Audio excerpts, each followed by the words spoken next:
Want to find your seat for the event of your choice but can't get one that fits your desire or your budget? Well, my friends, SeatGeek has you covered. SeatGeek is the official sponsor of the Snake Sports Talk Show. With a list of over hundreds of events to choose from, SeatGeek will assure you that you won't miss your seat with the amazing view of your choice at the most affordable price. Whether it's looking for your best seat in the house of your favorite sports team, finding live concerts to get you closer to your favorite artist, or enjoying your spot at your favorite live shows, comedies, and more, SeatGeek has it all just for you. Go online to SeatGeek.com or download the app on your mobile device through Google Play and the App Store. And as a special offer before checkout, use promo code SNAKESPORTS and save yourself $20 off of your purchase of your first ticket and experience why SeatGeek is the most trusted ticketing app for your next event. Remember, that's SeatGeek.com and download the app on your phone with promo code SNAKESPORTS for $20 off and find your seat with SeatGeek.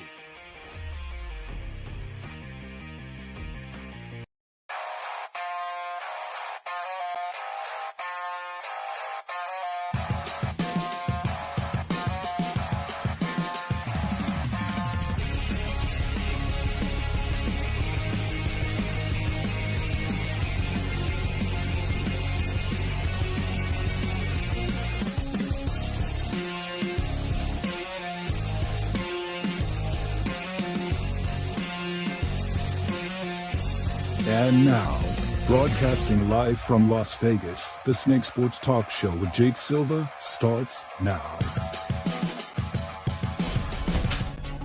All right, ladies and gentlemen, we are back and at it again here on a Wednesday here on the Snake Sports Talk Show, wherever and however you may be watching and listening. Thanks for making us a part of your lovely evening. We're live on all media platforms known to man. Roku, iHeartRadio, and on all of your social medias. To like, follow, subscribe, hit the bell button, keep you up to date on future and past episodes.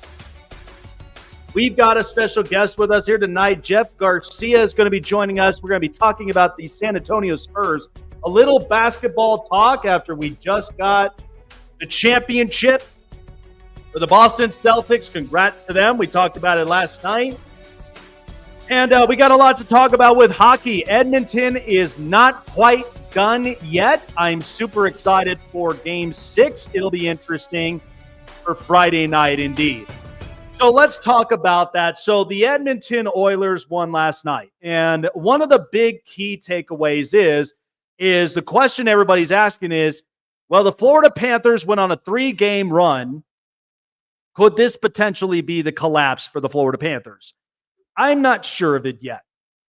But the thing I will tell you is Edmonton, they still got fire in their veins right now to potentially go on an amazing and crazy run. But we're not sure if that's basically going to be enough for them to get over the top. So, but I do hope that in the end, it's going to be a great series nonetheless. We at least got a series from Dallas and Boston, and the Celtics clearly were the better team. But we also know that at least in this game, Connor McDavid has been showing out. He's right now the third best player with the most points, and right now he currently is the leading holder in the most assists in the Stanley Cup final. So when you think about how the Edmonton Oilers overcome a lot of adversity, I've said it before, I don't trust their goaltending.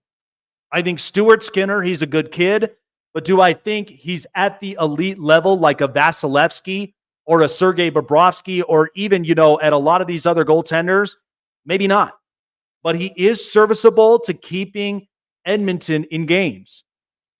So I'm curious as to how the tone is going to be set in Game 6. It's back in Edmonton, which we know there's going to be a lot of energy. This house is definitely going to be packed on Friday night. But I just thought it was very clear.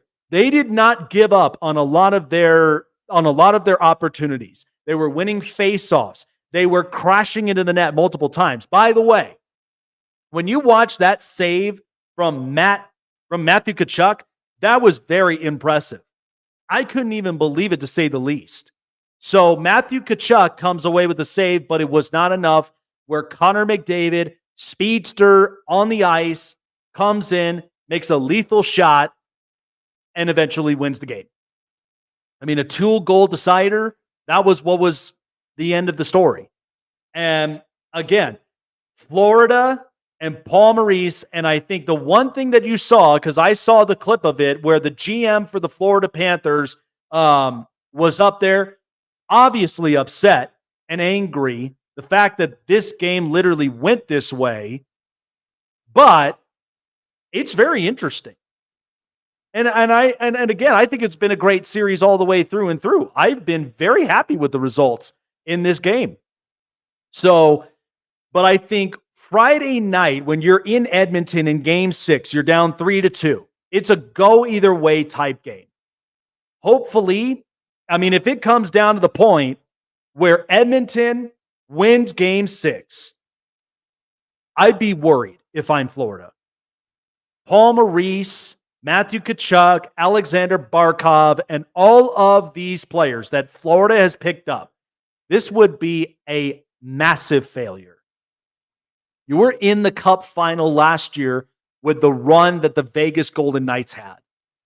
So I just think that with the way this is constructed, I mean, it for sure would be an absolute letdown. And I don't think, in my opinion, do I think that they are a terrible organization. I think they've picked up right where they left off. I thought that this was absolutely I think this was definitely the great result that we got. But in the end, I mean, this is what it is. This is ultimately what makes, this is what separates the boys from the men. So you don't end up making big time strides, you don't end up fixing this thing, then that is going to be very hard for me to take you seriously. It will be. So, again, I'm curious. I don't know how Game 6 is really going to end up panning out, playing out, but it will certainly be something interesting to say. But you could tell a lot of those players right now in the locker room, they're pissed. They do not like this result. They're not a fan of this, and they hate the way that this has basically been looking like right now. And, but again, it could go either way. If Florida pans out, they get control. Hopefully this will be something that I think the Panthers can figure out. But Oiler fans are fired up. They're glad that this team won last night. And I felt like from what I've seen from the Oilers, they've overcome a lot of adversities. They really have become that team taking it over the top and have certainly end up finding ways to navigate past that Florida defense and the Florida offense at the same time. All right. So this is interesting. So I wanted to talk about this because I never got a chance to really, got a chance to open up my opinion upon this conversation. So a couple days ago, Trevor Lawrence signed a massive contract worth $275 million a year, $200 million guaranteed, and he's getting paid. He's now the second highest paid quarterback next to Cincinnati Bengals quarterback Joe Burrow. Now, with what we've seen from the results from the Jacksonville Jaguars last season, they played really good on offense. They were actually a pretty good team. It seemed like there was some promise that they were going to pick up where they left off of when they won the playoff game against the Chargers, and then they go in this season, and it looked like they were potentially going to win this division. But then everything collapsed. Injuries started to plague. Trevor Lawrence was not playing his best. And then at the same time, the defense also was getting ripped open at the same time. So what this means is for Trevor Lawrence, and like I talked about when I last talked about Jared Goff and his guaranteed contract with the Detroit Lions, he's getting paid $53 million a year. So all these quarterbacks right now, 55, 53, 52 and a half, close to right about the 48 to 45 million a year mark. The question now bears, who and at what price will they pay these two quarterbacks, Tua Tagovailoa and Dak Prescott? The unfortunate part right now with the Cowboys is you franchise tag Dak twice in his career. You have no choice but to basically give him his guaranteed money. This is the crossroad that the Cowboys are in. And who knows if they're going to be able to manage this. Because I've said it before, you're never going to be able to pay all three players. I mean, I would be in shock and awe if Stephen Jones ended up pulling off something in his back pocket and he just made that happen. But I hope that the Cowboys do sign CeeDee Lamb before an injury comes away. I don't wish an injury on players. But when you give a guaranteed contract to a player right now that you know similarly from him and Justin Jefferson, they have nearly the identical stats. And they have very much have been important in the offensive department for each of their teams. So I would pay CD right now and then see and weigh out what the market will look like for Micah Parsons. But after you franchise tag Dak twice, I don't even know if you're going to be able to pay that contract. You'll be in cap hell if you try to end up signing all three of these players. You're going to have to give up some. There may not be a future for Dallas, but who knows? They might prove me wrong. But I just look at the quarterback market and it's outrageous. And like I said on the show, there are two things that we as Americans go through is inflation and recession. Inflation happens, there's new money, there's contracts, things get expensive, groceries gets expensive, gasoline gets expensive, housing markets start getting expensive, and the interest rates don't help. But that's what we go through as a nation and as Americans. We go through this kind of stuff. And then when the recession happens, which what I look at, when the longer the NFL contracts now start to kind of pan out, things get cheaper. Players you can afford in some of these areas. But I just think with what the Jacksonville Jaguars are doing, I'm surprised. They spent more money, and this is a town I visited and stayed there once. This is a town that is more invested in wrestling before I even thought that they would be invested in the Jaguars. But to be honest, good for Trevor Lawrence. But this whole narrative and what I wanted to kind of combat with is what Emmanuel Acho said, that the only reason the Jacksonville Jaguars paid Trevor Lawrence this money is because of what he did in Clemson. No, I'm not going to go with that. We knew with what he did in college. Everybody looked at him as a polarizing collegiate star, and we knew that. But I'm paying for the Trevor Lawrence right now. I'm paying for what he's currently going through. Obviously, it was a disaster the first year with Urban Meyer in his rookie year. I'm not going to condemn him for that. But I know it got better when Doug Peterson came in. But by this past season, this is where I need to amp this up. And remember, this contract doesn't hit quite yet. So they've got some time. But they did pick up Gabe Davis. They did pick up a couple of other really good pieces, but they still need to address a little bit more on the defense. So, what's funny is the stat lines. I'll give you two quarterbacks from the same organization that Trevor Lawrence aligns himself with. They either had more or just about the same touchdown passes. They've had nearly identical passing completion percentages. They've had maybe more, or if not, just about the same amount of interceptions they tossed. You know who's two quarterbacks that come to mind? Blake Bortles and Gardner Minshew. But yet we paid Trevor Lawrence $55 million a year. Now, I'm not disrespecting either of those quarterbacks. Neither am I saying that Trevor doesn't deserve this contract. But my only hope is you pay your franchise quarterback, you build around your franchise quarterback, because Jacksonville, we have not seen this pivotal needle movement since the Mark Brunell, Byron Leftwich years. And I mean, I watched David Garrard. That was a decent team, but it was not enough to get over the hump. So can the Jaguars get over the hump? I know he's got a playoff win. And I know that he's a real good quarterback, but this generational talented quarterback, they got to be careful with that narrative because we're doing this with Caleb Williams right now. I would not consider Caleb Williams to be this way unless he does more than what the Chicago Bears aligned and put together. You want to talk about generational talent? Look at Patrick Mahomes. I mean, that's the only quarterback that I could consider. But nobody will call him that because look at what he was in Texas Tech. This is why that I'm like, sometimes when I look at mainstream media and a lot of these narratives that they put together, I can't really add them up. But I'm looking at what is Trevor Lawrence doing right now? What has he done at least in the play? Like, has he gotten to the playoffs? Has he won a division title? Has he won a playoff game? That's the Trevor Lawrence I'm paying for. I'm not paying for him for what he did in college. Okay, college is college. It's in the past. I'm paying for him right now. So hopefully the Jaguars can figure this out and they'll be a much better team because I thought it was embarrassing by the time that the Houston Texans won that division. All right, good stuff. Jeff Garcia around the corner.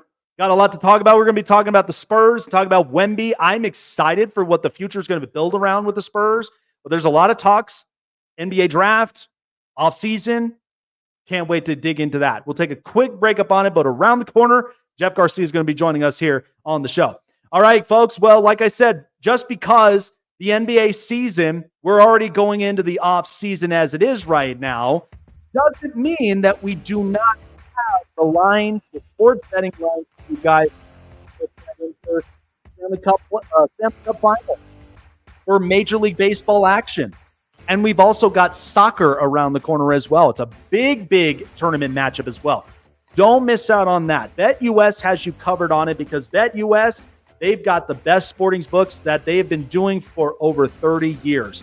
Best bet lines from straight to parlay leg bets. Also some casino play for you guys to check out as well for entertainment purposes.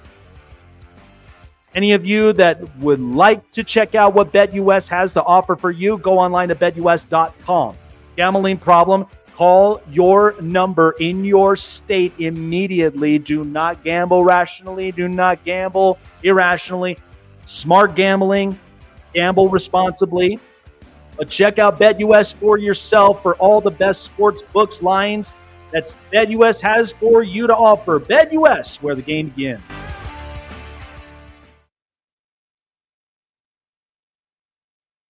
Listen up, sports fans. Your favorite sportsbook, BetUS.com, is back for our 28th year of NFL action.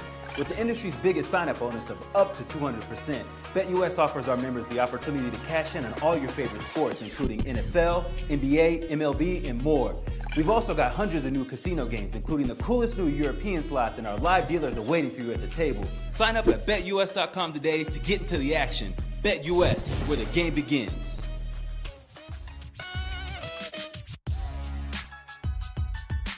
All right, so this NBA season, it really has been something else. And again, congratulations to the Boston Celtics for winning the championship.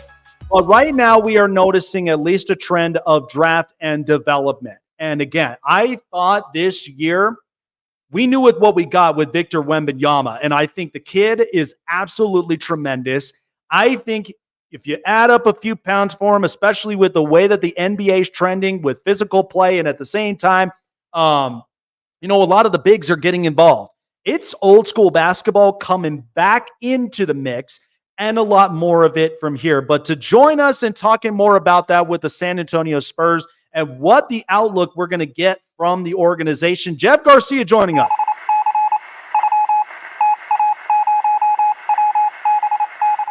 So what I've got like in the last few years is international stars right now. There is 5 of them, and there still are going to potentially be more of them along the horizon. But I can make the argument. I think Nikola Jokic, Luka Doncic, who we just got, in the final, Victor Wembanyama, because I think the kid with his length and his size and the way he plays is unbelievable. Then you've got Giannis, and then I'd say you probably could make a case for Joel Embiid and for a couple of others. Sure. When you look at Victor Wembanyama and for a team that is trending in a different direction where we're trying to draft, we're trying to develop, but we also need some star power.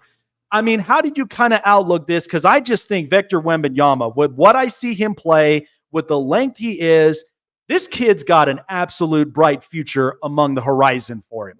Yeah. I mean, bright is just an understatement. I mean, it's just the sky's the limit. And here's the thing: to close out last season, he openly admitted that he's not even scratching the surface of his skill set that he's bringing to the NBA. So, yeah, with that being said, the Spurs, they do have their franchise piece. Yay, good to go. But now we got to build around him, and that's the next phase that this team is on. You look at last season. I chalked up last season as to more of a who is going to stick around from that roster moving forward kind of season. The usual suspects, your Devin Vassell's, Jeremy Sohans. Sure, maybe they'll go move forward with them, but everybody else is expendable, in my opinion.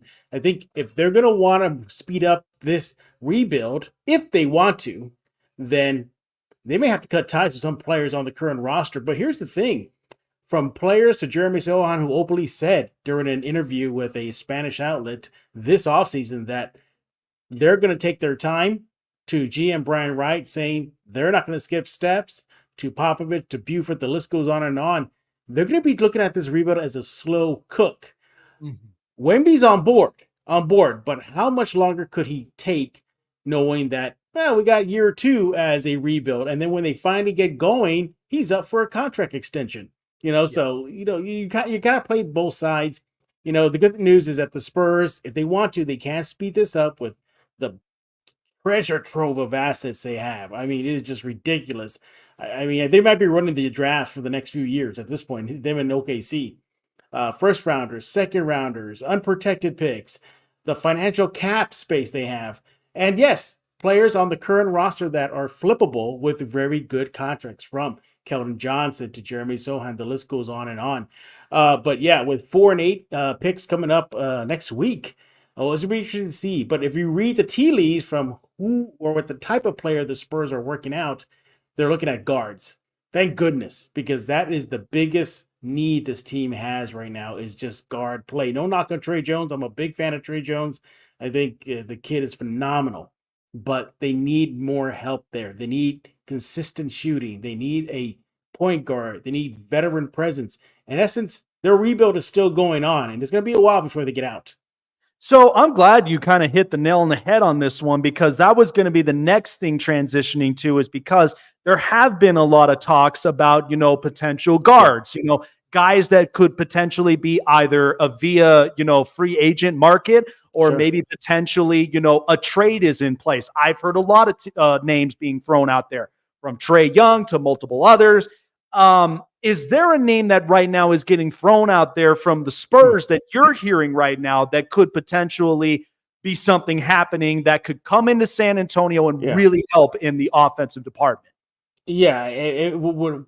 From, again, reading the reports out there, it looks like things have cooled off with the Trae Young aspect. It looks like that's kind of been pumped the brakes a bit. It doesn't look like that's going to happen. A name that I'm still kind of scratching my head and saying, okay, I wouldn't be too surprised if they do this move, is bringing back DeJounte Murray. I could definitely see the Spurs doing that. But it looks like all signs are pointing to right now they're going to go looking at the guard position to fail at the draft. You hear word names like Darius Garland pop up, being connected to San Antonio, but the biggest thread is just the draft, which, if you're a Spurs fan, you should know this should not come to surprise you at all. That's what the Spurs have done. That's been their blueprint. You look at the Tim Duncan era, it was built around Timmy. We had an agent, David Robinson. He was already exiting out. So let's start building around him. And then they did it with Tony Parker and Manu Ginobili. Sound familiar? They got themselves a Wemby. Now they're looking for a guard. It looks like they're doing that process all over again. You look at all the mock drafts. It's all over the map right now. I'm pretty sure you're aware about this. You could probably look right now, and it's changed just in the last 2 hours. Who's going to go number 1? Who's going to go number 10 and 8 and 4 and whatnot? But it looks like they're high on Stefan Castle. It looks like you know what? I personally wouldn't do it, but Topic could be still there on the board if the Spurs want to take him. Would I be surprised? Pop is a big European player fan, and the Spurs have been looking for a big guard. It doesn't take a genius to figure out what they're trying to get at. You look at the shocking pick they had years ago with Josh Primo. Big guard taken early. Fortunately, things didn't work out. he's no longer with the team. You look at last season, what did they try to do? Go with a big point guard, Jeremy Sohan. Didn't work out. They moved on. What did they do after that? Go with another big point guard, Malachi Branham. Didn't work out, moved on. You see the pattern here? They want a big point guard at their Topic 6'6". Perhaps the biggest ceiling, but that knee thing, man, that worries me a lot. So I don't know if the Spurs would do that. I did speak with Topic, though. He did tell me that the Spurs doctors have spoken to his doctors about his health.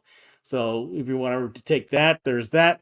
But yeah, point guard is need right now. I wouldn't even be upset if they were just rent a Chris Paul for a year. Yeah. I wouldn't even be mad about that. You go that route, fine, be it. But will Chris Paul want to come and waste a year when he could chase a ring? So he's already getting up there. So as you can tell, that position is in flux right now. What can they do? What should they do? So with all the money they got and all the draft capital they got, if it's up to me, if I was in that GM room right now, I would say, okay, I'm calling all these other teams and say, what do you want for an established point guard right now? Because I personally don't want, if I had my druthers, I wouldn't want the Spurs trying to work their magic in this draft.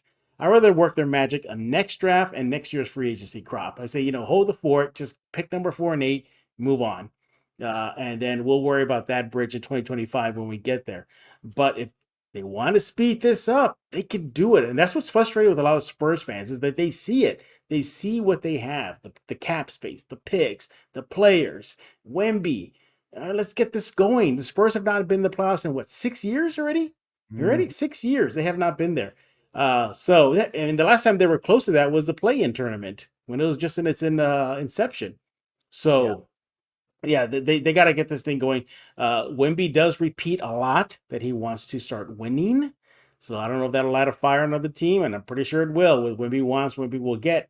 But it looks like he's on board with the slow burn. Yeah, Spurs fans right now, they'll probably laugh at you and probably say, no, we don't want this. We want to win now. Yeah, I mean, and it's really tough because at the same time, I mean, and I spoke to a Lakers writer not too long ago on my show when I talked about, because, I mean, you look at a big brand like the Lakers, like the Yankees, and like many, many big brands, even the Dallas Cowboys. You mention rebuild as a term in them, people freak out. They don't like it. And I'm like, well, it's more of a retool than anything else because they want to win. But when you look at a lot of other marketed teams, like a San Antonio, like an OKC, like a Pacers, they aren't afraid of at least of the slow build. Mm-hmm. But this is where it's also a topic to talk about as well, because we've just seen so many years of Greg Popovich be that defensive-minded coach, be that guy who basically loves having veterans up in the building who obviously execute a lot of different roles. These are guys that basically attack the perimeter. These are guys that also defend, even when you're looking at right now with it being a shooting spree, you defend at the wing, and you basically get much needed rebounds and blocks. But when you start thinking about this development, and I know it might be a little bit too early, or maybe it might be about that time, but I think of Greg Popovich's, his timeline right now. And I mean, I know from the fan base's standpoint to the organization standpoint, I mean, how do they kind of, play this out with Pop? Is there at some point that if this thing don't end up working out like it should, could there be something else up in place at some point down the stretch of the road? I hope so, because you talk about a rebuild. That is perhaps the bigger piece of the rebuild is who will take over once Pop hangs it up. There's no signs of him slowing down. He pretty much said at the end of last season that he'll be back. So it'll be Popovich all over again. But there has to be a point. They have to be getting ready for that transition. He is the last remnant of the Spurs golden era with the big three. That's it. Once he's gone, it's almost like you're starting all over again, because you look at the Spurs history under Popovich's time at the helm. Was he perhaps the biggest draw to come to San? Tim Duncan was not a recruiter. He was not a guy to go out there and, hey, Kevin Garnett, come join me. He wasn't like that. But what do you hear? A lot of players say, oh, to play with Pop. Okay, fine. Maybe they just speaking it because they never did come to San Antonio, despite saying they would love to play for him. Mm-hmm. But Wemby's going to have to take that mantle, because if once Pop leaves, then it's going to be Wemby, and who wants to play with Wemby? But I don't think that'll happen until the Spurs start winning and Wemby gets even better what he's in. And then you'll probably see the free agents coming. But, I don't mean to get off track here, but going back to Popovich, yeah. And I think that's something in the back of the franchise's mind is who's going to take over. We thought it'd be Budenholzer. He's gone. We thought it'd be a Torre Messina. He's back in Europe. We thought it'd be Becky Hammond. She went to the WNBA. That'd be, the coach in Utah. Excuse me, I forgot. Will Hardy. He's, long gone.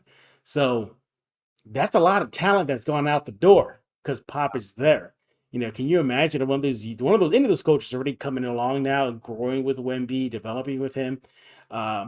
So that is a very, very good question. I'm glad you brought that up because it makes me think like, yeah, you can get all the players together to build around Wemby, but who's going to guide them? Pop's been doing a magnificent job. You can get Wemby and All-Star X and draft this sleeper and get this guy, and they come out to be a good team. And what if they're going through the rebuild and they're coming out of it and they're ready out of it? And then Pop says, that's it, I'm done. I'm 79 years old, 80 years old. I can't do this anymore. Then it's like, God, do you bring in a new coaching staff, a new assistant coaching staff, a new system? So, yeah, that's something the Spurs got to think about. Personally, if it was to me, I think maybe Pop should have hung it up a few years ago to let that transition continue. No knock on him. Not saying they want him out at all. I'm just thinking if you're turning the page from the Big Three era into the Wemby era, let's turn the page, everything. Let's start from fresh and move forward. And I'm with you on that because initially, like what I thought of was I thought we were going to get the first female head coach with Becky Hammond because I love her in Las Vegas. I think she's very much established a very strong culture, and that's why the women play the way they do.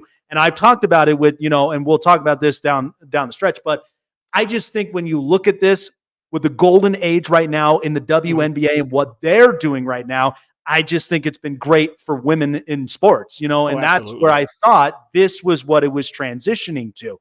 But I'm with you on that. I feel like too, in my outlook, if I'm translating some W's, if I'm very much organically building this thing to its best potentials and they're winning games, I would say this would be a great job to take rather than versus the Lakers, where I'm like, I've got no future. And I'm like, I'm dealing with, AD and LeBron. And I'm like, I think this would be much more of a more patient, comfortable, but at the same time, you're building this thing to reach its full potential. A question that was brought up to share with you is the idea of trading for a defensive playmaker like potentially a Herb Jones or a Malcolm Brogdon. What are you hearing from there? Nothing really. They've been quiet with those two names, but those are two names that a lot of Spurs fans do bring up, especially Brogdon.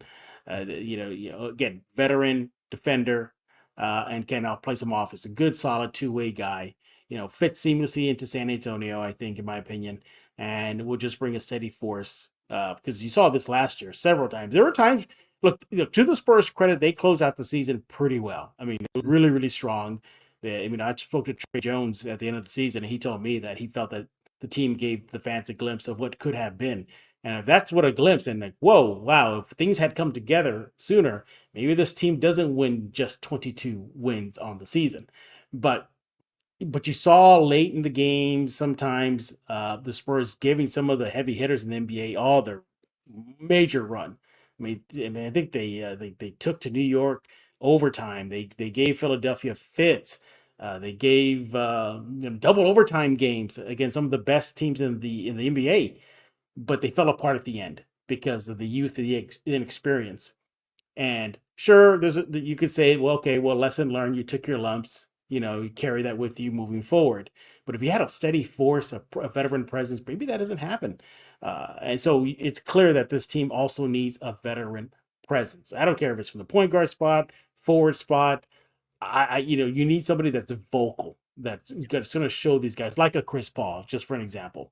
That's going to get in these guys' faces. But a Brogdon would be a great, great, great addition to San Antonio if the Spurs definitely. Hey, look, that's the thing, too. They can afford these guys. They can afford these free agents. Name your price free agent. We're like San Antonio is like what the number one, if not number two, Yeah. team with way under the. I mean, just ridiculously under the salary cap.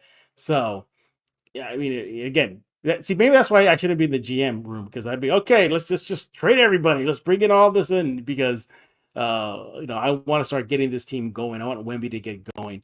I want him to, sniff a play-in spot, get in the play-in spot, maybe eke in as a 7th and 8th seed to see what it takes sooner than later.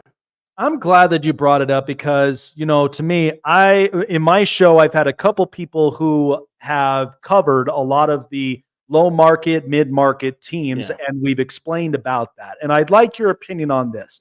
I just think right now, with the trend that we're seeing in the NBA, I think Adam Silver is really trying to make this a draft and develop type league. Now, I know in the last, 10, 15 years, Yeah, we've had the G League Ignite. I mean, there's your answer right there. The Ignite team. That's what it's yeah. about. Oh, yeah. And I mean, so when you think of because we've had the super teams for the last few years, but I think right now with what we're seeing, even if you had I just watched Phoenix get absolutely just mopped. Oof. And it's like, it don't even matter at this point. Yeah. You're trying to draft and develop your next big thing. And I mean, once they got, the market for at least for San Antonio, I'll be honest, and you probably might have a different opinion of it, but I think, thank God they got Wemby because at least sure. it really helps their market to where players would like to come play because they've got Wemby and because they've got a future that's bright enough for them to potentially be a great Western Conference team. But when I look at what what college hoops gave us from the March Madness tournament, I mean, this was kind of, not saying a full disappointment, but I didn't get enough from it this year. I felt very different of it because, I got Zach Edey. I got a couple of other really good players. Are we just I'm hoping that we really fully develop our domestic stars because I just feel like I don't hear about these guys until their 4th, 5th year in the league. Yeah. So is there kind of something you've seen in the trend in the last 5 years? Yeah. But you're hoping that the NBA and college hoops, I know they have a very good, strong relationship, but are there some adjustments that can maybe make this better and reach the prime of their success? Yeah, I'm not a fan of the one and done. I think there's something to be said about kids getting at minimum, in my opinion, 3 seasons in college before making the leap to the NBA. And you're seeing a lot of teams, a lot of players come out one and done in a draft, one and done in a draft. Then it's from that point, it's the development because they got no choice, basically. NBA teams got no choice if you're drafting an 18-year-old, unless your name's not Wemby. But outside of that, if you're an 18-year-old, 19-year-old coming out of college, you're going to still need more time to develop. So I think, the one and done thing, I've never been a fan about. You're talking about trends as well. And I like what you said earlier before you brought me on. The trend is now going big now. I mean, the Tim Duncan era was all about the bigs, and you're seeing that shift again. Right now, it's still kind of dominant at the guards, but you're seeing that shift. You got Edey coming in, you got Klingon coming in, and of course now you got Wemby in the NBA. You're just seeing a lot more bigs in there, and they're getting skilled, and but they take time. So it's kind of a double-edged sword here. Sure, I get the whole point of draft them early, get them in the NBA, then you develop them, but you're going to hurt the product on the court for fans when they see, stupid plays, rookie mistakes. We just look at San Antonio backyard right now. For the last 3 seasons, this has been a common thread at every post-conference game, especially in a loss. We're young, we're developing. You fast forward the next losing streak, we're young, we're developing. That's all you hear. So, you look at guys that are coming out. I believe, correct me if I'm wrong, I think Dalton Connect. He's a 4-year kid. I think he's gonna, or Klingon, 3 years. Big, strong guy, ready NBA made, solid, has at least a good foundation to whatever team he goes to next week. So. Yeah, and I think it's impacting the American players. This, your listeners know this. You look at European players, they're professionals early. Yeah. Like 13, 14 years old. And then they come in to the NBA with a great foundation, playing over their heads, maybe on purpose, just to get them ready for, the pro ranks in the NBA. So Yeah, I mean, Yeah, there you when go. I watch Luka dominate at 15 years old against guys that are in like their late Yeah. 30s, early 40s, I'm like, Hmm. good Lord, like they really are callousing Yeah. that potential for him that when he comes into the league, he's going to be the next big thing. But I Sure. mean, with what I saw in the finals, I mean, I was like, I know he's a great shooter and I know he's a guy that's very offensively dominant, but I got to add some defense there. Hmm. I got to get this guy on a dietary program that's going to Yeah. help to get him in the best, build the consistency. Yeah. So one thing I do want to revert back to that I mentioned was, so for someone who's covered, at least a basketball team in general, Hmm. and covering the sport, this Angel Reese and Caitlin Clark thing, I got to be honest with you, with this mainstream media has been so blown out of Yeah. I proportion. agree with you. And you've Yeah. seen it. I've seen it. I Yeah. mean, like, look, I grew up watching MJ. I grew up watching Kobe. I grew up Hmm. watching these guys, and where Yep. there was the hero, there was the villain, there was all this. I don't mind that. But I'm like, I just feel like mainstream media doesn't know how to really deal with this. Yeah. And I think that's kind of a struggle. When you've seen this narrative, how would you best describe it? Because I feel like right now, Caitlin Clark, yes, she's very polarizing. Hmm. She's kind of building into becoming potentially the Steph Curry of the WNBA. Sure. But we know a lot of WNBA players are reminding her, hey, you ain't there yet. We're Yeah. building you up, but you are not there at the top tier because, again, I didn't care if she didn't make the Olympic team. Yeah. I felt like maybe this was not the year, but it's not going to say she'll never make it. Sure. And then when Angel Reese comes out, I'm just like, okay, go ahead, be the villain. But, I mean, I've gotten a lot of really good rookies. I mean, the one rookie that just went down with an ACL, I felt bad for her, with Brink. Sparks. Yeah, with Brink, Cameron. yeah. Cameron Brink is unbelievable. Yeah. And then I watched Camila Cardoso. I mean, so when you think of this narrative, in your opinion, when you best describe it, I mean, I just think mainstream media just does not know No. how to Yeah. put the narrative together when they're putting this. It's just they don't know how to handle it. No, I'm right there with you. I think it's been blown out of proportion. It's just part of the game. You saw this, your audience saw this during the NBA Finals. You had PJ Washington literally throw down Porzingis to the floor, grab him by the shoulder, and just toss him down. Yep. So it just happens in games. I mean, wasn't there just recently a brawl in baseball, like a massive brawl?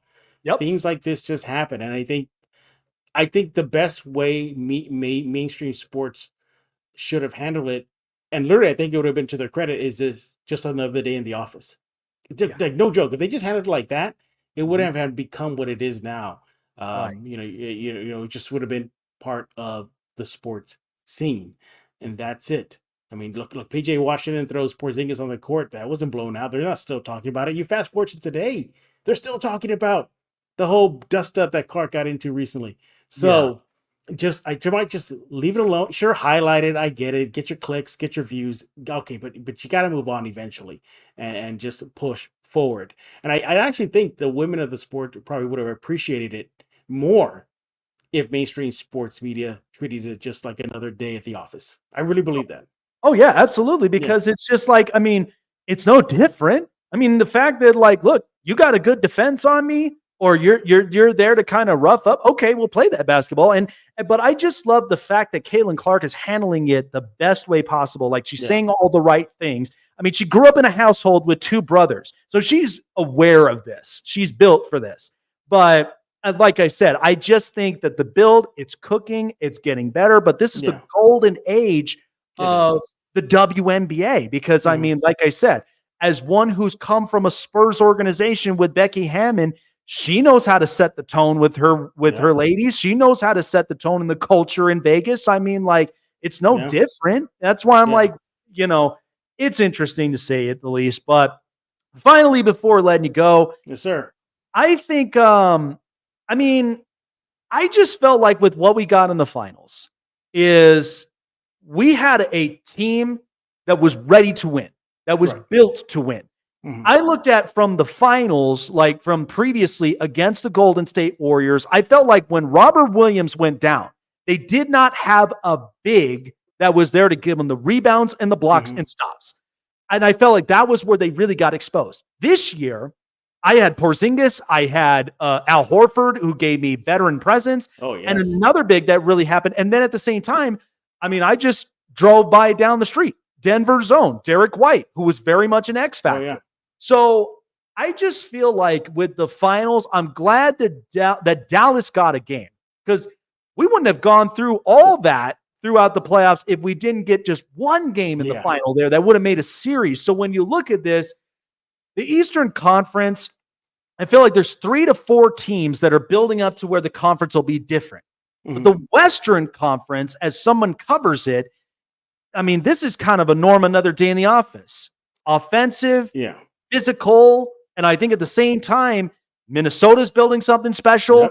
Many other teams are building up. I feel like Denver is going to be a problem for the next 5 years. So when you look at the build between the Western and the Eastern Conference teams, I mean, I just felt like Boston was ultimately the best team this year. So how would teams basically answer for next season after we just saw what Boston did this year?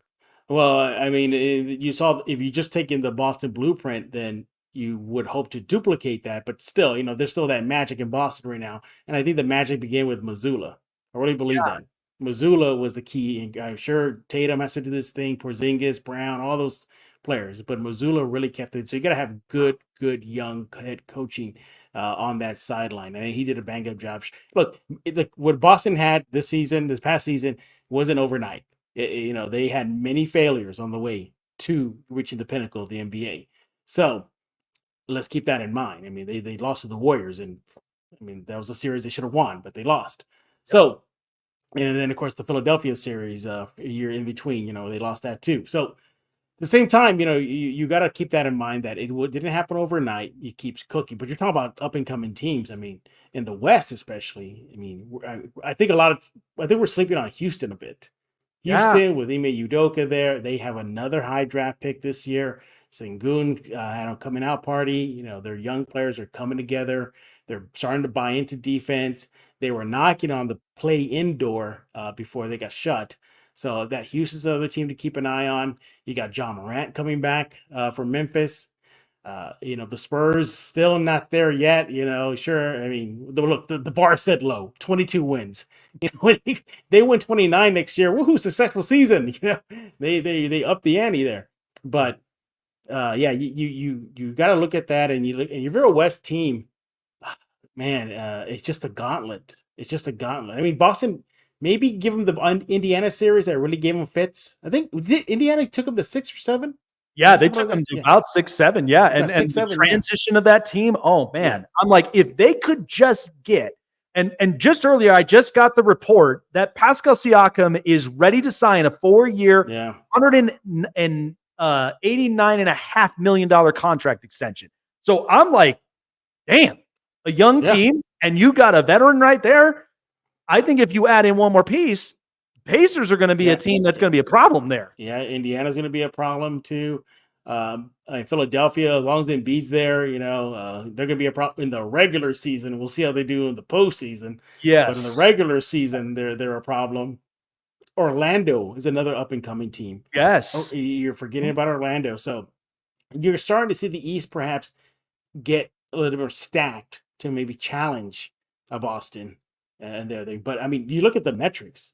I mean, if you just take away the eye test, just look at the numbers. I mean, Boston was by far the best team, just statistic wise. I mean, offensively and defensively, they were one of the best in the league. But yeah, I know that Dallas got one game, but I really wanted a 6 or 7 game series. I wanted a little bit more, a little thrilling. But hey, if you're Dallas, sure, it sucks to be, the loser in the series, but I really believe Luka got a big lesson. Big lesson how to conduct himself as a superstar. Sure, all players complain. Tim Duncan was notorious for it, but then there's Luka. There's difference between kicking a ball and then putting the ball in the cannon and firing it out for there 100 miles an hour. That's Luka. So I think he learned a lot. Maybe he'll keep his body in shape, because they look just ragged and tired at the end. They just like they had no life left. And you got to keep this in mind. Dallas, I think Dallas was a 6th seed, wasn't it? Dallas was a 6th They were seed. a fifth, sixth seed. Yep. 5th, 6th. Yeah, so they were not a top seed in the West. Right. But nevertheless, yeah, I mean, Boston, as of now, I don't think anybody should be surprised if they repeat. It will be their first back-to-back champion in quite some time. But yeah, hats off to Boston. They handled business. The banner 18 is now hanging in the Garden. And now, all teams are going to have the target on their back, just like Wemby's going to have a target on his back next season. I really believe Wemby's going to have a big target on his back next year. But okay, kid, give you a season. Now let's see what you can do, because as of now, it's just Wemby and that's it. You shut him down, maybe you get Spurs down. But I hope the Spurs will fix the roster, bring in some more firepower, all-star talent, and get out of the rebuild sooner than later. See, this is why that I'm like, such good stuff, man. This is why that, like, covering Spurs, and all the rest of it, seeing what's happening from inside out. Yeah. I mean, like I said, I'm excited. I'm excited for next week and what things are going to look like for the NBA draft. Yeah. I hope the best successes for all players, domestic and international. I mean, but this is what's making what the product should be. And I think if they're trending in the right direction, I think there's a little bit of some fixes, because we know the NIL and all that is all in play, but at least to make it bigger, better, because again, I'm watching the NFL and these are guys that are ready to play right now. Sure. These are guys that have been groomed up, ready for it, 4 or 5 years in college. And I think that's where the NIL really has came into play. But hopefully, I know, and I'm saying this, I'm hoping that the NBA, they're ready to kind of pass that baton now to where it's like, this is what it is. Are we ready for that change? Are we ready to flip the script now to where these are young kids and the NBA is going to look completely different? And again, absolutely. When I watch the Spurs, I watch OKC, I watch the Pacers and the Magic, I want to get more of that. And I want to get guys, and even with mixtures of veterans, because I just think the veteran thing now with LeBron and all the rest of them, it's just, we're changing the page now. So it's interesting to kind of see that. And Phoenix proved that sometimes firepower and star power doesn't work. Exactly. Good stuff, Jeff. Appreciate you coming up onto the show, man. And like I said, I'll see what next week kind of really looks out for a lot of these organizations, but hopefully, seeing from the offseason, hopefully the Spurs can get a good mixture of veteran and build a lot of their young core, and see what Wemby's got here up in year 2, man. Appreciate you. Take care of yourself. Enjoy the rest of the week. Yes, sir. Be safe, and thank you for the invite. You got a good show. Keep it up. And very entertaining. So congratulations on all your success you've had. Absolutely. I'm trying to get up there with the top dogs, man. When I look at Coward and a lot of them, I'm trying to get up there with these guys. Just give it time. You'll be there. But I appreciate you as always, and talk to you soon. Absolutely. Talk to you soon, man. Yeah, it's and the thing is, what I look at with the NBA, because there's a lot of young stars, there's a lot of international stars. They're like, a lot of the international guys, they're built differently than some of the domestic stars. But it'll be interesting to see, for many teams that are building up organically. I mean, again, the Hawks have the number 1 pick. I had Bryce Lewis on not too long ago, and then there's some interesting pieces they could look at there. But there are a bunch of them that I'm hoping, because again, with Victor Wembanyama is unbelievable. And I think we kind of knew that he was going to be the rookie of the year. He was going to be a guy that was going to move the needle for the Spurs, but you got to get veterans. I liked what he said about Chris Paul.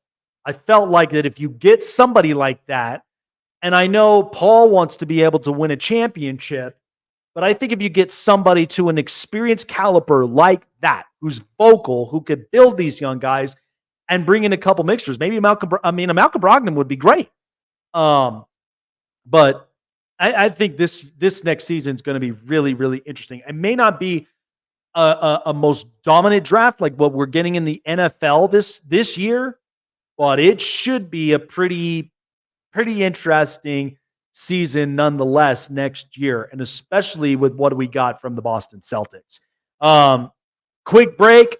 We're going to have a couple more to kind of talk about here up and on the show. Looking for a show with the best takes and opinions?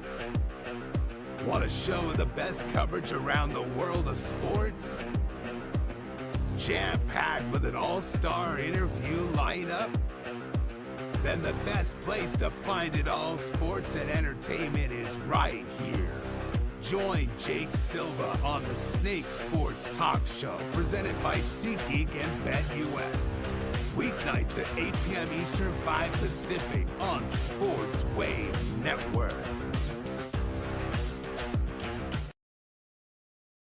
Snake Sports Talk Show is sponsored by Muscle Tech, with hundreds of supplements and vitamins to choose from, all packed with 100% all-natural proven ingredients. You can be sure that Muscle Tech will give you the edge and the boost to train and look like your fit and healthy best, whatever your goals are. Try Muscle Tech today and use promo code SNAKESPORTS to save 30% off your purchases. Check out the Con Man live on the Sports Corner, coming to a screen near you, giving you the greatest stories from basketball legends you've never seen before. Sharing their glory, building the toughness, and how they show off their swag. But only one man knows all that, and that's the Con Man. Join Michael Conceição, the Con Man, at the Sports Corner, Fridays at 5 p.m. Eastern, 2 Pacific on Sports Wave Network.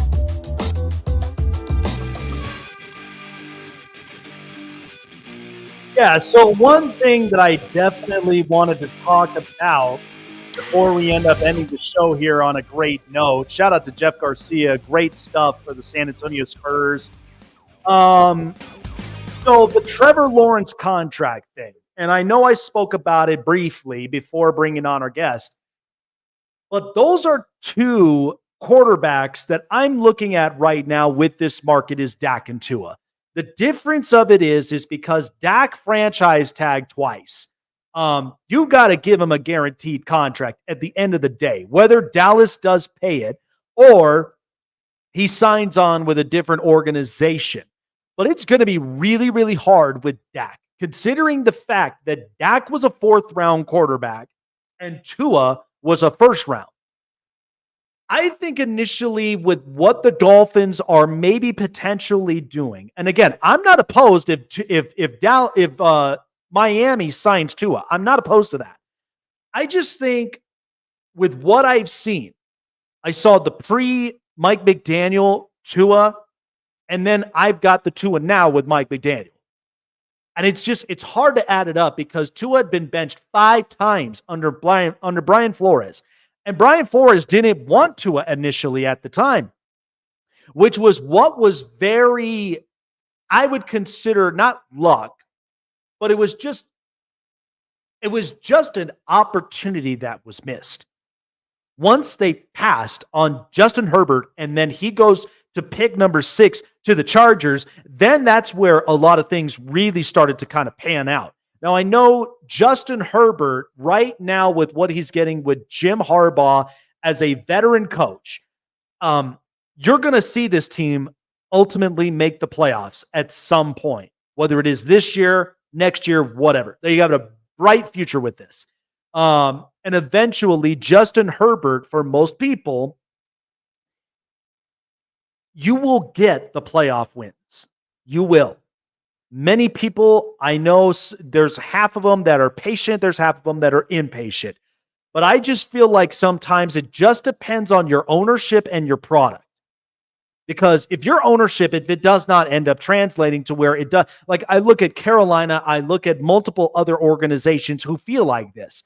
But Carolina, they are giving at least a fair chance. I just feel like Dave Tepper just has to sit down, let the front offices do the work. Because Bryce Young is not a terrible quarterback. I just felt like because the cards that were dealt and the way that the ownership has really been kind of panning out, it just really has not looked good.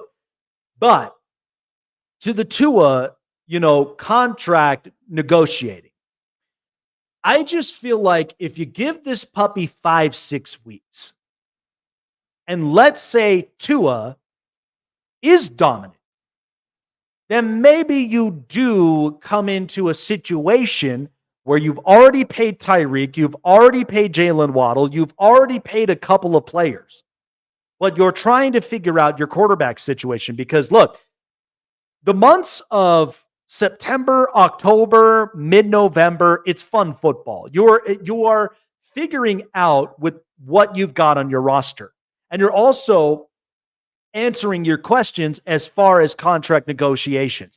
But by late November, December, January, right to February, that is gridiron football. That is where you really have to understand what your identity is, figure this out, and you've got to be on a hot streak. You got to be very consistent offensively, defensively. So that's what's going to be the difference. So again, with Tua, we just saw this where they had an opportunity to take the division, but Buffalo was the stronger team. They were built for December, January. Philadelphia is built for December, January. There are teams that are built for the December, January cold months. But again, no disrespect to the Miami Dolphins, but I felt like because of what we got from Tua in the playoffs against the Kansas City Chiefs, he's clearly not built for the cold, neither against the Buffalo Bills and a bunch of cold teams.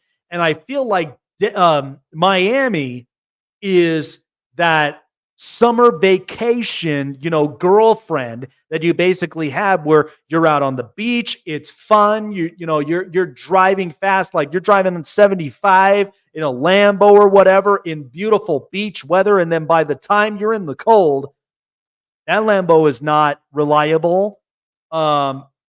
Nobody's wearing bikinis in 40, 35 degree weather, unless you live in Alaska, you're Eskimoan or whatever.